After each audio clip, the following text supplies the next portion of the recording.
चौफुल्यातील गोळीबार प्रकरणावरून अजित पवार यांचा इशारा। कुठे चौफुल्याला जाऊन तडफडू नका, अजित पवारांची आमदार शंकर मांडेकर यांच्या समोरच कार्यकर्त्यांना तंबी। कृषी मंत्री पदाची ऑफर अजित पवारांनी सगळ्यात आधी मलाच दिली, मात्र कृषी मंत्री ग्रामीण असेल तर जास्त न्याय देईल अशी मी भूमिका घेतली। कोकाटेंच्या खातेबदलानंतर भुजबळांचा गौप्यस्फोट। महादेवंडी हत्या प्रकरणात बीड पोलिसांनी 5 जणांना ताब्यात घेतलं। मोठा वासा गळाला लागल्याची माहिती, संशयित गोट्या गिट्टेला ताब्यात घेण्यासाठी पोलीस पथक रवाना। महादेवंडी हत्या प्रकरणातील आरोपी 8 दिवसात न पकडल्यास बीडमध्ये कडकडीत बंद पुकारू, एक गाडी सुद्धा फिरकू देणार नाही, जरांगे यांचा सरकारला इशारा।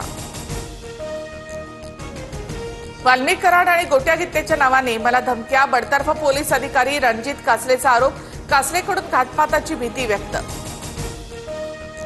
रामदास कदमांकडून सावली बारमधील ऑर्केस्ट्रा परवाना परत, तर रेस्टो बारचा परवाना कायम। अनिल परब यांनी डान्स बारचा आरोप केल्यानंतर निर्णय घेतल्याची चर्चा। चोरीचा माल परत करून चोर म्हणतोय आमची सुटका करा, परवाना परत केल्याचा अर्थ डान्स बार होता हे मान्य केलं। योगेश कदमांच्या राजीनाम्याच्या मागणीवर अनिल परब ठाम।